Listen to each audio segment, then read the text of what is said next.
Em primeiro lugar, eu agradeço o convite que me foi feito e aquilo que eu vos trago aqui hoje.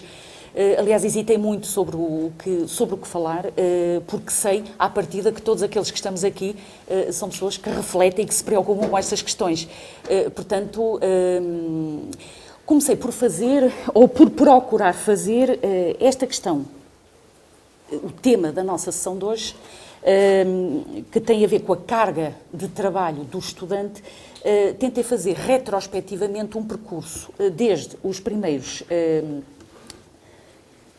documentos legislativos, para procurar a ver se me tinha escapado na altura alguma definição ou concretização mais precisa sobre a definição do que era a carga de trabalho do estudante. Uma vez que, como já vamos ver, os créditos, no fundo, são a unidade de trabalho do estudante no novo processo de organização do ensino superior. De facto, tem aqui elencados muitos documentos legislativos que certamente conhecem. Portanto, começámos já no ano de 2005 com os princípios reguladores de instrumentos para a criação do Espaço Europeu de Ensino Superior, onde, e como todos sabemos, um dos princípios foram definidos basicamente 4, e um deles era exatamente a organização dos cursos com base no Sistema Europeu de Transferência e Acumulação de Créditos, o tal conhecido ECTS, portanto, que é, no fundo, a tradução desta designação. Aqui já me parece, e foi intencionalmente que eu fiz este percurso retrospectivo na legislação, porque me parece que há aqui uma questão que é importante, que tem a ver com a mudança de paradigma e que vai, no fundo, determinar todas as nossas ações depois na prática. Já alguém disse, não sei quem, que, de facto, as mudanças de paradigma podem-se legislar, mas não se podem provocar nas cabeças de cada um de nós. E, de facto, o que me parece, já abordámos isto na sessão passada, quando falámos nas fichas das unidades curriculares, na minha ótica e na minha opinião, e destes 2 anos de experiência do Conselho Pedagógico, a grande dificuldade que eu estou a ter na prática é exatamente o fazer com que haja a percepção da mudança do novo paradigma e o que é que isso se traduz na prática, nomeadamente em termos da contabilização da carga de trabalho que o estudante tem.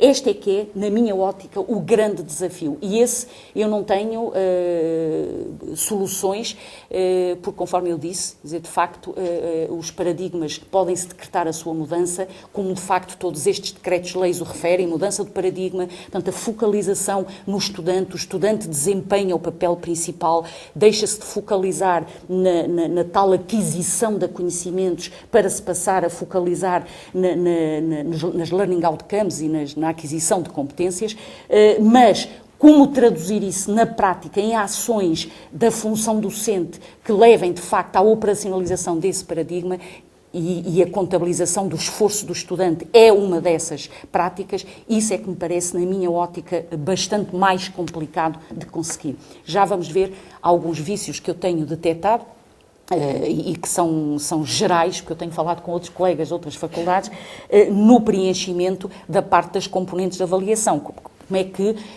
alguns dos nossos colegas preenchem e definem a sobrecarga ou a carga de trabalho do estudante nas várias componentes de avaliação. É muitas vezes a partir de um ponto ou de uma referência, de um referencial que está ainda ancorado no paradigma anterior e não no paradigma atual. Esta transição de um paradigma para o outro é que me parece a grande questão. Podemos sempre, é evidente, discutir e refletir sobre a operacionalização de vários destes aspectos, mas a grande questão está anterior. E por isso eu optei por, aqui nós podemos ver esta mudança ou esta referência, e reparem que isto já é escrito no decreto-lei, no primeiro decreto do Espaço Europeu de Formação no Ensino Superior em 2005, a importância da consideração da globalidade do trabalho de formação do aluno, incluindo, e aparece aqui a primeira vez a referência, às tais horas de contacto, e para além das horas de contacto, as horas de projeto, trabalho de campo, estudo individual e as atividades relacionadas com avaliação. Aliás, aqui repararem, neste decreto ainda vai mais além, porque na fase final, reparem, que dizem abrindo-se também a atividades complementares com comprovado valor formativo artístico, sociocultural e desportivo, que é qualquer coisa que não tem aparecido explicitamente, pelo menos nas preocupações. Continuando a fazer muito rapidamente, eu fui tentar em cada um dos documentos retirar onde havia qualquer informação sobre a definição ou a forma de operacionalizar a carga de trabalho do estudante. Neste mesmo decreto-lei são definidos muitos conceitos, entre eles eu selecionei 2, as horas de contacto, que é um dos conceitos que aparece, que levanta algumas dúvidas a alguns de nós. O que é isto das horas de contacto? Aqui está explicitado, são sessões em que o professor está presente, ou coletivas ou de apoio tutorial, e o crédito, lá está, será a unidade de medida do trabalho do estudante, que é, no fundo, a definição ou o conceito base de toda esta mudança de paradigma. Continuando, neste mesmo decreto, aqui aparece referência, o trabalho é medido em horas estimadas, eu sublinhei, os sublinhados são meus, é importante dizê-lo, sublinhei as horas estimadas porque, de facto, vamos ver mais à frente que isto trata-se de uma estimativa que deve, como toda a estimativa, ser anualmente revista, ou diria semestralmente revista pelo docente, ouvindo os estudantes, considerando novos dados e indo ajustando-se sucessivamente a carga que é atribuída a determinada componente de avaliação.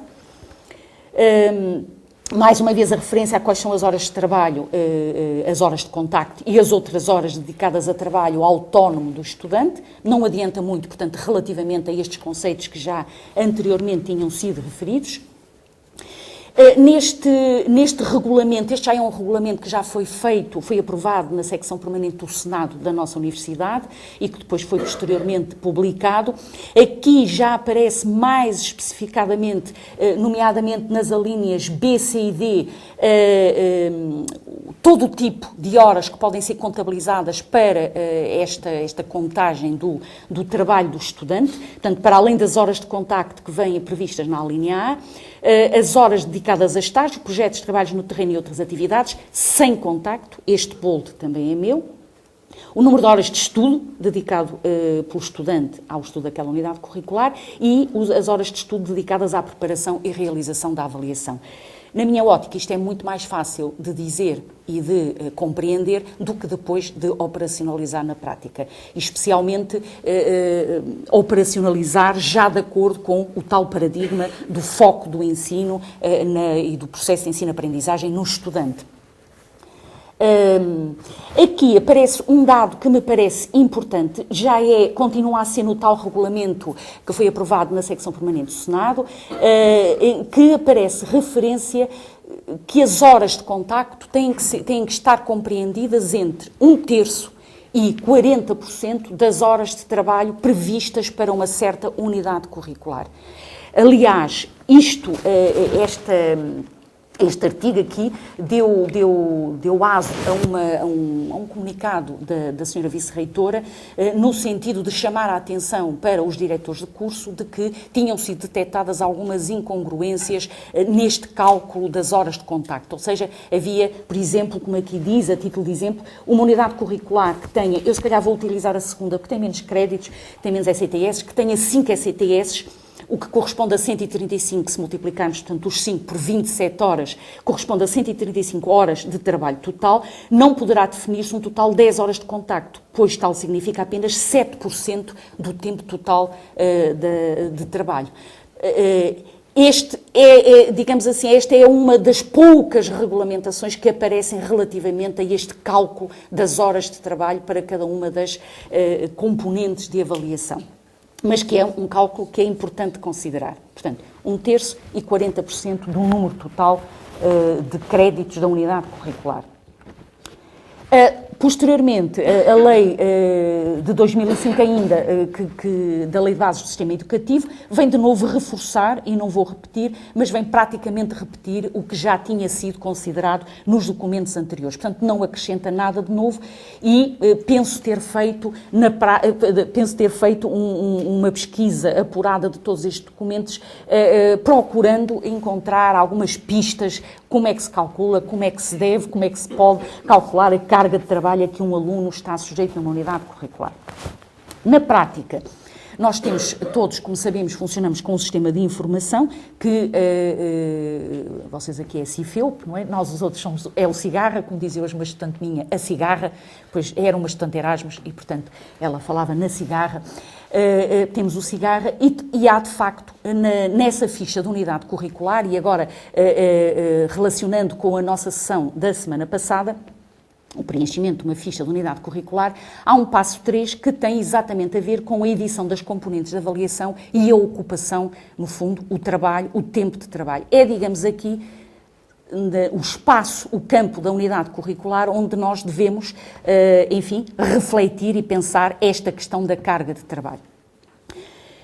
Nós achamos, aliás, aquilo que aqui está, em termos do nosso pedagógico, que o conteúdo deste campo, portanto, quando nós vamos definir, quando o docente define as componentes de avaliação e a carga de trabalho que é atribuída, em termos de tempo que é atribuída a cada uma delas, isto deve ser coerente, ainda que toda a ficha deva ser um todo coerente entre si, portanto, os conteúdos, assim como o método de avaliação, como sabem, esta parte, este campo deve ser coerente com o modo de avaliação que foi definido e com a frequência que o docente define para a sua UC. Por exemplo, se o docente define que não é de frequência obrigatória, que a UC não é de frequência obrigatória, se calhar não tem muita lógica estar a colocar uma componente de avaliação como seja a avaliação presencial ou a participação presencial. Se calhar, isto aqui depois é relativo, não há de facto indicações precisas sobre isto, acaba por ser um processo de tentativa e erro.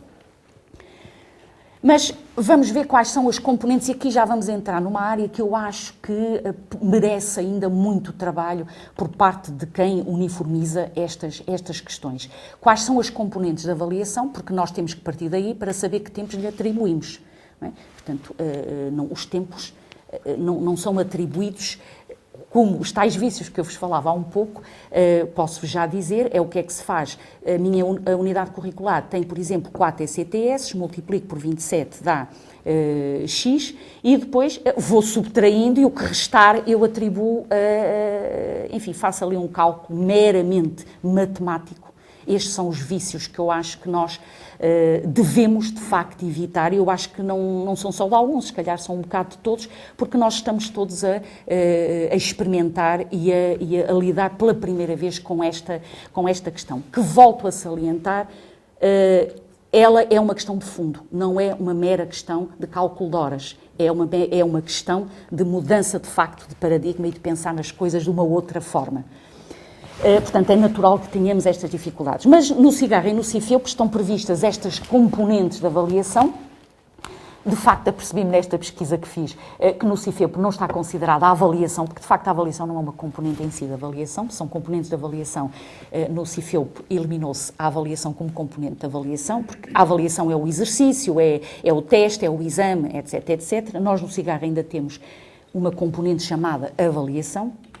E depois, no glossário académico da Universidade do Porto, estão apenas definidas estas que aqui aparecem ao lado, com definições, enfim, mais ou menos compreensíveis, mas estão a ver que não são definidas todas, mas aparece uma boa definição destas componentes de avaliação. O que não quer dizer que elas esgotem as componentes de avaliação que cada um de nós, enquanto docente, pode imaginar e pensar para a sua unidade curricular. Aqui eu acho que haverá um trabalho a desenvolver, porque há colegas que por vezes, mas aqui não está prevista uma outra componente, porque depois o sistema não nos deixa, por exemplo, sair destas que nos aparece ou no Cigarra ou no CIFEUP. Portanto, temos que definir dentro destas que aqui estão previstas. e por vezes há especificidades que, enfim, mereceriam alguma flexibilidade ou exigiriam alguma flexibilidade ou uma flexibilidade maior do próprio sistema em si, que não permite o acrescento de uma nova componente de avaliação. Continuando, enfim, nesta reflexão sobre como calcular a carga de trabalho do estudante, saiu muito recentemente, devem ter-se apercebido disso, porque foi veiculado, um guia da utilização dos ECTS. Aliás, foi uma atualização recente deste guia da utilização dos ECTS, onde explicitamente aparece esta afirmação. Portanto, a carga de trabalho indica o tempo que o estudante tipicamente necessita, e os sublinhados são meus, para completar todas as atividades de aprendizagem que são exigidas para alcançar as learning outcomes definidas. E já vamos ver que esta é uma outra questão-chave nesta definição da carga de trabalho. Portanto, o cálculo da carga de trabalho deve ser calculado, como eu já tinha dito, o número de ECTS que são atribuídas a cada unidade curricular, e isso já consta do nosso plano de estudos, portanto, foi definido por alguém o número de ECTS que cada unidade curricular, de acordo com as suas características, tem. A esse número de ECTS deve ser multiplicado por 27 e assim obtém-se um número de horas. Por exemplo, uma UC com 4 ECTS deverá exigir ao estudante uma carga de trabalho de 108 horas, no total, no global. Não pode exigir nem mais nem menos. Teoricamente, não poderia. Vamos ver aqui alguns exemplos que eu propositadamente não identifiquei. Aliás, eu nesta pesquisa que fiz, tenho-vos a dizer que fiz, porque achei que era correto, portanto fiz quer a pesquisa na minha faculdade, quer na Faculdade de Engenharia, e constatei que os problemas que eu encontro na minha, felizmente encontro também na vossa, e eu digo felizmente porquê? Porque afinal não estamos sozinhos nos problemas. Ou seja, vejo fichas de unidades curriculares que não estão preenchidas, vejo outras incompletas, portanto o panorama é exatamente o mesmo, o que de facto só evidencia e será eventualmente sintoma de que isto não é um mero preenchimento burocrático. Eu já na semana passada quis dizer isto relativamente à ficha da unidade curricular. Quando se fala nisto, não se está a falar num mero preenchimento burocrático de uma ficha, está-se a falar exatamente na definição, na concepção, na definição de uma estrutura, de um currículo, digamos assim, que se quer, onde se pretende levar um conjunto de estudantes a atingir uma série de aprendizagens. E, portanto, não é algo que se faça de um dia para a noite ou num momento que se tenha de um intervalo. Nesta unidade curricular de 6 ECTS, portanto, eu acabei por selecionar algumas sem as identificar, não é isso que aqui nos interessa. Portanto, nós vemos, por exemplo, que esta tem 6 ECTS, muito corretamente o total que o docente aqui previu, portanto, de trabalho do estudante, são as 162 horas, que corresponde às tais 6 ECTS vezes as 27 horas, porque a Universidade do Porto, este número das 27, como sabem, é variável. A Universidade do Porto definiu que um ECTS são 27 horas, há outras universidades a nível europeu que normalmente varia entre 25 a 28 ou 29 horas, definiu os 27 horas. Este docente, então, decidiu que a participação presencial, que é sempre uma estimativa, tendo em atenção o número de aulas que se tem, são de 56 horas, o que corresponde à tal normalização que anteriormente vimos destas horas deverem estar compreendidas entre 1/3 e 40% do número total das horas da unidade curricular, que são 162. Portanto, esta está correta porque a participação presencial deveria estar compreendida entre 54 horas e 65 horas, que é o tal 1/3 e 40% do tempo total. Depois, o restante tempo foi distribuído. Aparece aqui, por exemplo, uma componente que é pesquisas bibliográficas, trabalho de campo preparação da apresentação oral e realização do relatório escrito, 75 horas, estudo de preparação para exame, 29 horas, e o teste ou o exame final com 2 horas. Portanto, o tipo, aqui na coluna do tipo, é que nos aparecem as tais componentes de avaliação que já estão pré-definidas no sistema de informação. A descrição é a descrição que o docente, se quiser, pode complementar para se tornar mais claro. Como também tinha referido na sessão passada, de facto a ficha da unidade curricular é um potentíssimo instrumento de clarificação da comunicação em todo o processo de ensino-aprendizagem e, portanto, os estudantes inclusive exigem a clarificação, mas isso não está lá, isso não é claro e, portanto, há aqui algum trabalho também a esse nível que deve ser feito. Um outro exemplo de uma unidade curricular com 3 ECTS, reparem que aqui os tipos já são completamente diferentes, aqui temos a mesma situação, portanto há uma congruência ou há uma correção nestes valores e, como podem ver aqui, os tipos de componentes de avaliação, este colega, por exemplo, já considera, ele organiza a sua unidade curricular em módulos e no fim de cada módulo faz um teste, portanto, e considera esses testes e depois considera também o estudo autónomo, mas não há aqui, de facto, uma componente de avaliação muito diferente relativamente à anterior. Este outro caso, com 4 ECTS e meio, há aqui já detectei um pequeno problema, para não vos dar só bons exemplos, pelo menos ao nível destas duas questões, que são aquelas as únicas que estão regulamentadas, é que se nós tomarmos as horas dedicadas às aulas da disciplina e aos trabalhos de reflexão que são feitos em contexto de sala de aula, isto faz apenas 36 horas, o que está abaixo de um terço que deveria ser, por obrigatoriedade, cumprido. Enfim, será um trabalho que tem que ser revisto. Aqui aparecem alguns tipos de componentes de avaliação relativamente diferentes, a nomeação de fóruns, depois um trabalho individual sobre esses fóruns, etc. E este é mesmo o último slide, vou mesmo terminar agora. O que me parece, para além daquela questão que me parece fundamental, que é, não podemos pensar estas questões, e nomeadamente esta questão da contabilização das horas, independentemente da mudança de paradigma. E estas mudanças de paradigma não se fazem por legislação, não se decreta e elas acontecem na cabeça de todos nós. Portanto, esta para mim é a principal, eu acho que é o principal desafio que tem que ser, com que temos que lidar diariamente e insistir e voltar a reformular. Depois, o cálculo da carga de trabalho do estudante é algo que tem que estar e que tem em coerência e em congruência com todas as outras valências deste plano de estudos que é oferecido, que é pensado, que é concebido para uma determinada unidade curricular. Assim, e reparem, é neste guia sobre a utilização dos ECTS que aparecem esta proposta, com a qual eu concordo inteiramente. Nós devemos começar primeiro pela definição das Learning Outcomes. É por aqui que o processo tem que começar. E como vimos na sessão passada, aqui já temos alguns problemas, porque ou raramente elas aparecem definidas, ou não aparecem definidas com o grau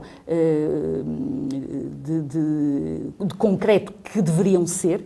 Devemos definir, pensar exatamente para este plano de estudos que Learning Outcomes, quais são os resultados da aprendizagem que eu pretendo, quais são as competências que eu pretendo que os meus estudantes alcancem. Depois disso, então, eu, em coerência, vou selecionar atividades de aprendizagem que, supostamente, e na minha crença, nos meus conhecimentos, eu acredito que é por elas que o estudante vai atingir aquele resultado de aprendizagem e só finalmente eu deverei pensar na estimativa das horas, ok? Pensando nas Learning Outcomes, que atividades eu vou pensar para que eles as atinjam, que tempo é que eles vão precisar para isto. Apesar de eu vos ter dito que aquilo era um vício e que era uma batota, porque normalmente sabe-se, define-se o número de horas para o exame, o número de horas das aulas também se sabe mais ou menos porque há aquela regra e depois faz-se ali umas subtrações e eu tenho visto esta prática, de facto. É uma prática que, na minha ótica, não é correta, porque, de facto, isto não há uma reflexão, de facto, sobre o que é que pretendemos alcançar. Portanto, e é aqui quais são as learning outcomes, as atividades de aprendizagem, e então agora vou-me sentar a pensar quanto tempo é que eu levo. Quanto tempo um estudante, se eu lhe proponho a leitura de um livro, por exemplo, e temos casos destes, e os estudantes têm esta percepção. O professor tem uma unidade curricular com 2 ECTS, ainda me dizia uma estudante no outro dia, e o que ele me está a exigir é exatamente o mesmo que uma que tem 6 ECTS está a exigir, em termos de trabalhos e de componentes de avaliação. Portanto, das duas uma, ou não estão definidas learning outcomes para aquela unidade curricular. O que aconteceu muitas vezes foi que se pegou... Isto não é uma crítica, isto é uma autorreflexão também da minha prática pedagógica, e também sou muito autocrítica, para quem me conhece, mas muitas vezes nesta azáfama do nosso dia-a-dia, o que é que nós fizemos? E com esta mudança de Bolonha, pegámos naquilo que fazíamos anteriormente, e que fazíamos certamente bem e refletidamente, e tentamos encaixar neste novo modelo. Mas isto nem sempre funciona, e há dissonâncias e há incongruências, e portanto é um trabalho que vai, eu acho, levar algum tempo, que não se faz de um dia para o outro e que requer uma mudança de perspectiva do processo de ensino-aprendizagem. Reparem, finalmente, o que lá é dito, aquilo que eu dizia da tal estimação do trabalho. Isto é uma estimativa. É evidente que nós nunca vamos ter a certeza, devemos e eu procuro fazer isso, é tentar quanto tempo é que eu proponho a leitura de um livro e fazer uma análise crítica de acordo, por exemplo, com os modelos teóricos que eu abordei na aula sobre aquela temática do livro. Portanto, eu posso no final do semestre dizer assim, olha, quanto tempo é que vocês levaram para ler o livro e, portanto, cada um vou ter 20, 25, 30 respostas, conforme o número de alunos que eu tiver, e depois faço uma média, porque isto é sempre um cálculo médio, é evidente. Para além de estimativa, terá que ser uma média, porque não vejo aqui outra alternativa, e lá vamos nós depois a esta outra problemática, é a definição da média, não é? Mas, enfim... mas julgo que ainda assim é o melhor que nós podemos fazer. Isto deve ser atualizado e reformulado, e devemos também ser capazes de abandonar atividades ou componentes de avaliação que estejam previstas, mas que se demonstrem estar a sobrecarregar, não é? O estudante, ou então ser capazes de propor outras atividades que, tendo em atenção as learning outcomes que definimos para a unidade curricular, levem ou ajudem a levar a bom porto a concretização dos objetivos daquela unidade curricular. Pronto, eu não sei, isto foi assim aquilo que me ocorreu, estou aberta, são reflexões também que vamos fazendo a nível de pedagógico e também enquanto a minha prática de docente, mas que, enfim, me disponibilizei a partilhar única e exclusivamente, não venho aqui como perita de nada, é apenas para partilhar reflexões e dúvidas e questões que tudo isto nos levanta a todos nós. Muito obrigada.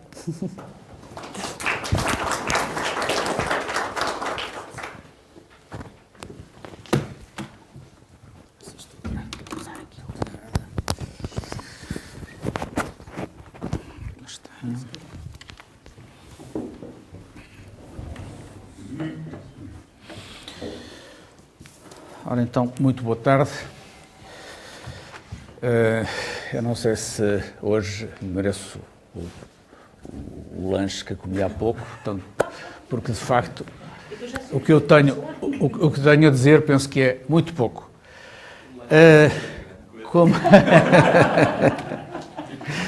Ora bem, algumas das questões que aqui foram já apresentadas, eu estou em pleno acordo com elas.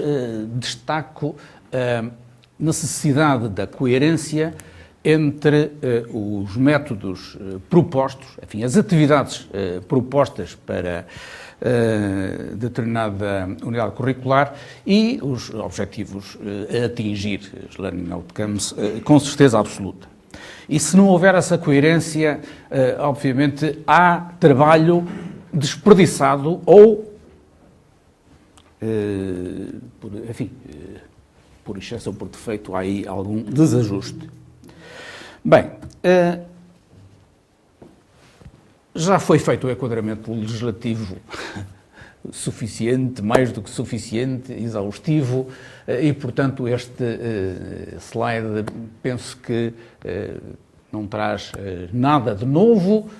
de facto, havia a possibilidade de atribuir unidades de crédito, às unidades de crédito de um determinado ano letivo, uma certa, enfim, variação de valores entre 1.500 e 1.600 horas e assim sucessivamente. Bom, o que realmente nos importa é que na Faculdade de Engenharia, na Universidade do Porto, nós de facto temos definido o ano letivo com 40 semanas, 40 horas por semana de trabalho esperado para os estudantes, o que dá as 1.600 horas de trabalho total num ano letivo.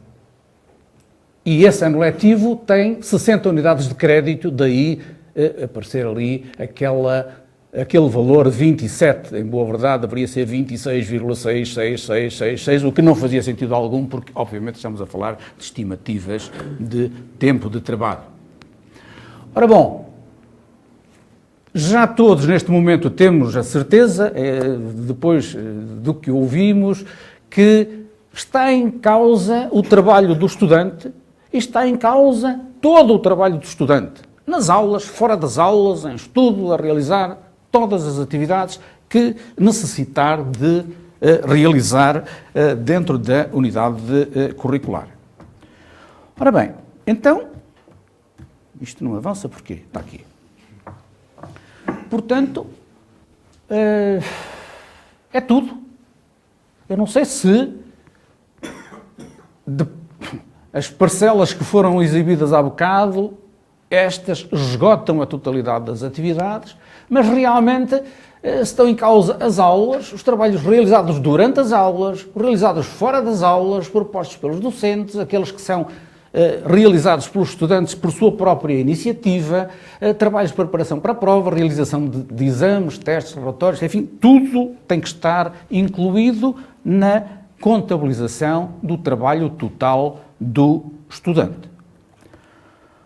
Ora bem, então, parece-me que não tem grandes segredos. Parece que não tem grandes segredos. Vamos estimar o trabalho dos estudantes dentro dessa perspectiva de que por semana deveriam dedicar ao seu estudo 40 horas, ao seu trabalho 40 horas, e que determinada unidade curricular tem um conjunto de... Isto, já sei que há aqui não sei quantas updates que não interessam. Que há aqui um conjunto... Como é que eu vou mover isto? Assim. Há um conjunto de atividades previstas para todo o período letivo. Ora bem, haverá ali aulas teóricas... Isto tem um pointer, então... Só chegou. Há ali aulas teóricas, há um estudo que se espera que o estudante faça relativamente às matérias tratadas nessas aulas teóricas, há um conjunto de trabalhos propostos para casa. É só... Ora, onde é que está o laserzinho? Mostra-me lá. O laser é este. É este, pronto. Mas, portanto, temos ali aulas teóricas, estudo nas aulas teóricas, trabalhos para casa, aulas práticas, também estudo relativo àquelas aulas práticas, um conjunto de trabalhos, porventura, tenham que ser realizados em consequência a fim do que foi tratado nessas aulas práticas. Eventualmente haverá testes, está aqui previsto um mini-teste, por exemplo. Como é que a gente vai poder calar esta coisa horrorosa? Já sei que estão ready to use. Este vista põe-me doido, faz-me perder a vista. Ora bom, mas porventura, no caso concreto aqui, havia um trabalho mais completo, mais extenso, completo, não direi, mais extenso, previsto numa determinada fase final do período letivo, enfim, todas estas atividades permitirão, ao ser estimado uma parcela de tempo para elas, permitirão ter uma noção de que, por cada semana, estão, para esta unidade curricular, previstas 7 horas na primeira, 9 horas na segunda, 9 horas na terceira e assim sucessivamente. Eu diria que deveria ser aqui detalhado, tanto quanto possível, o conjunto das atividades, para que estas contas, no fim, sejam mais fáceis de fazer. De resto, não tem, volto a dizer, não tem segredo algum, é somar a nossa estimativa por semana e somar a nossa estimativa ao longo de todo o período letivo, de maneira a que, de facto, no total estão aqui previstas 24 horas teóricas, 24 horas de trabalho extra relativo a estas horas teóricas, 39 horas práticas, 24 horas extra relativas a estas aulas, 5 horas de preparação para o mini-teste, 15 para este trabalho, 20 horas de preparação para exame, realização dos exames e assim sucessivamente. Bom, penso que aquilo que vimos no exemplo anterior e que normalmente vemos no Cigarra, no CIFEP, é este conjunto de valores, a soma. Aquilo que eu sugeria às pessoas que fizessem é uma decomposição destes valores de acordo com as diversas atividades que têm previstas, de maneira a que as contas se justifiquem. Ao fazer esse exercício, obviamente, o docente está a refletir sobre o método pedagógico e notem também que é posto em evidência são postas em evidência aquelas semanas em que há um esforço maior previsto para o trabalho dos estudantes. Feito isto no início, eu diria, se fosse feito para todas as unidades curriculares, certamente que a coordenação poderia ser feita de maneira que não houvesse, de facto, sobrecargas absolutamente impossíveis de contornarem determinadas semanas. Houve relatos que chegaram de semanas, por exemplo, num dos mestrados no MIEIC, de semanas em que os estudantes dedicaram mesmo 80 horas, 70, 80 horas de trabalho. Isto é absolutamente impossível. Ninguém aguenta uma sobrecarga destas. Bom, portanto, aquilo que realmente me parece que deveria ser feito, e essa é a minha sugestão, é uma decomposição, enfim, um elenco de todas as atividades previstas e uma atribuição da estimativa de toda essa carga de trabalho. Ora bem, isto tem a ver, então, com o planeamento das ações.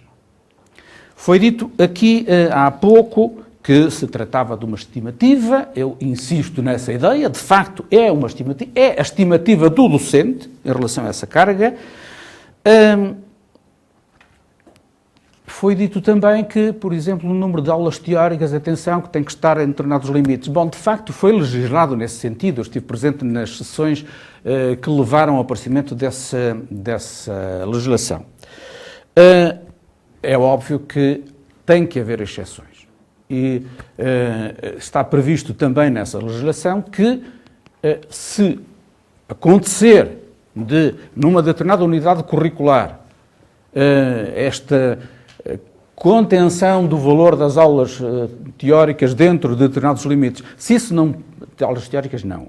Aulas presenciais, horas presenciais, dentro de determinados limites, se isso não pudesse ser garantido, pois muito bem, é preciso justificar convenientemente e, portanto, essa situação poderá eventualmente ser contornada. Outra questão que foi aqui abordada há bocado e que me causou alguma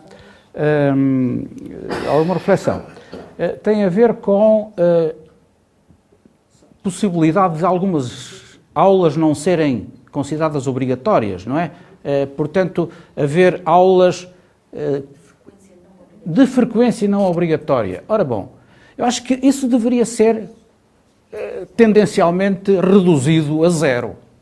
De duas uma, ou as atividades fazem sentido e, como tal, deveriam existir, ou se não fazem sentido, pura e simplesmente não deveriam, enfim, ser previstas. Mas, pronto, era a reflexão que me ocorreria fazer.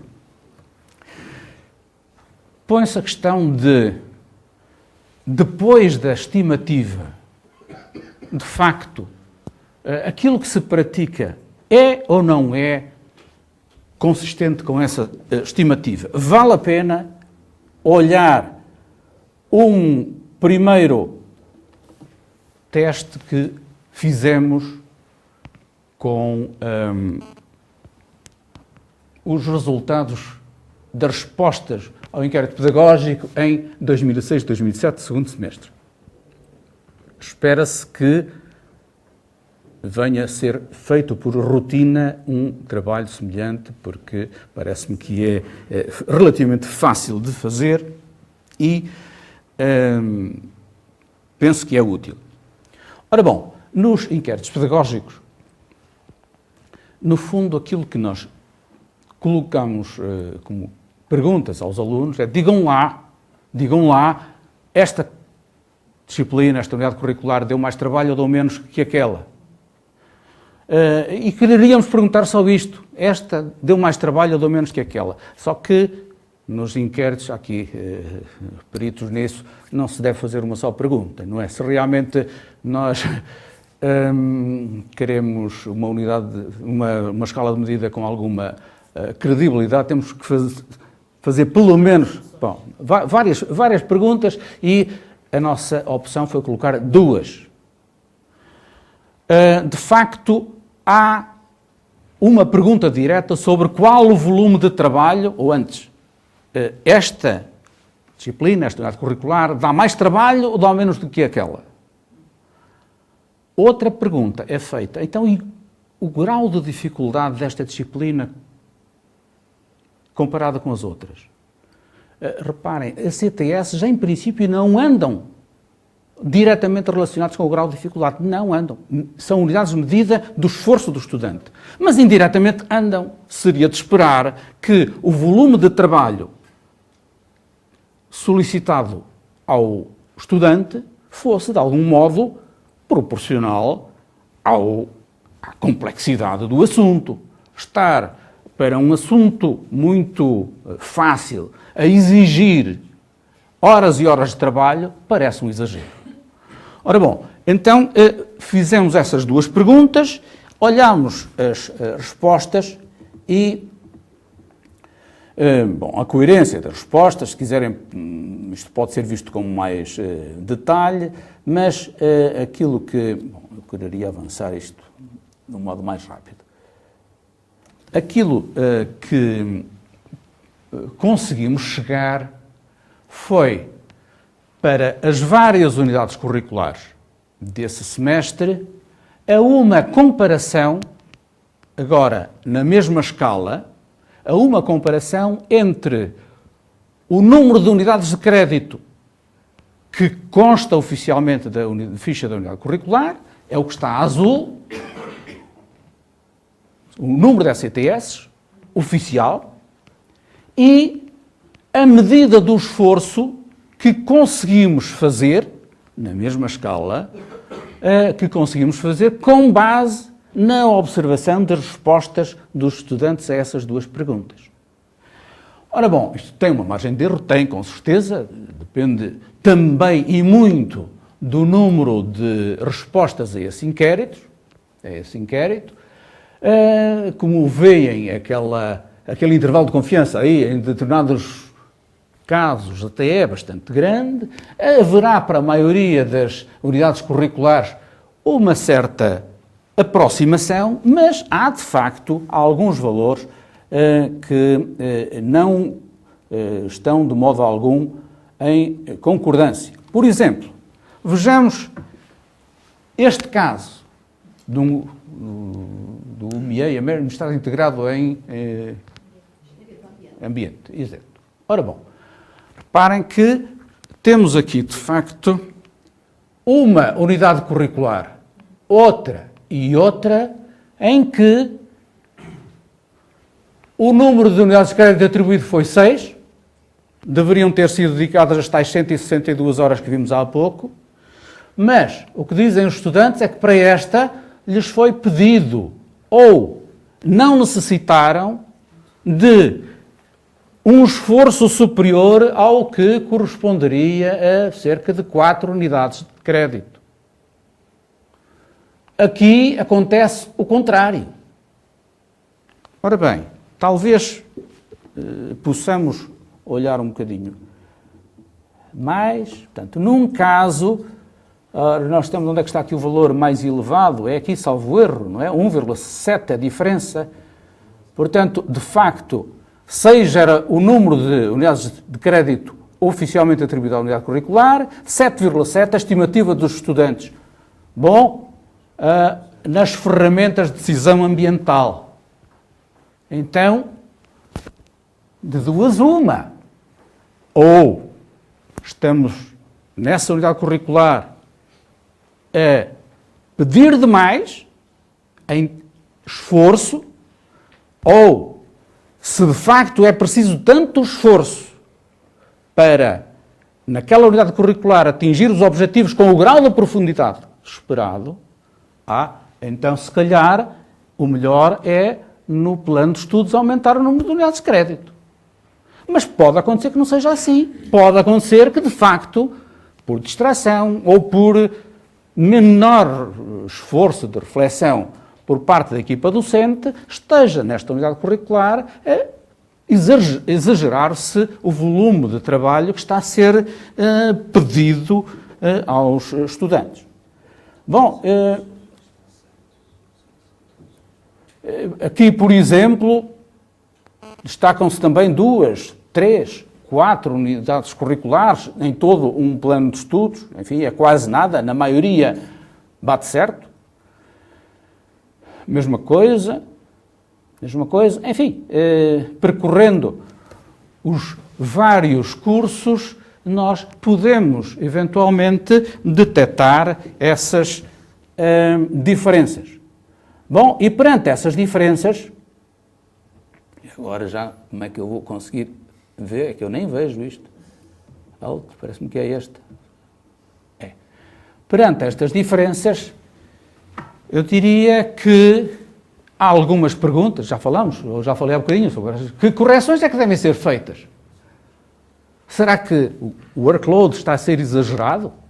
Eventualmente. Será que o número de créditos deve ser diferente? Talvez. Em alguns casos, aquilo que suspeitamos ao analisar em concreto as determinadas unidades curriculares é que estava a pedir-se tão pouco esforço aos estudantes numa determinada unidade curricular que quase de certeza absoluta, nessa unidade curricular, os objetivos que estavam a ser atingidos não estavam a ser com o grau de profundidade que era suposto acontecer nesta escola.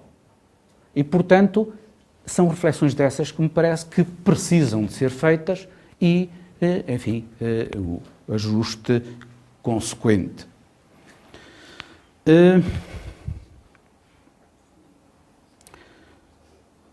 Eu tinha apontado aqui há bocadinho mais algumas notas, mas confesso que, entretanto, me perdi. Talvez possamos agora abrir o debate, se o moderador assim entender. Muito obrigado.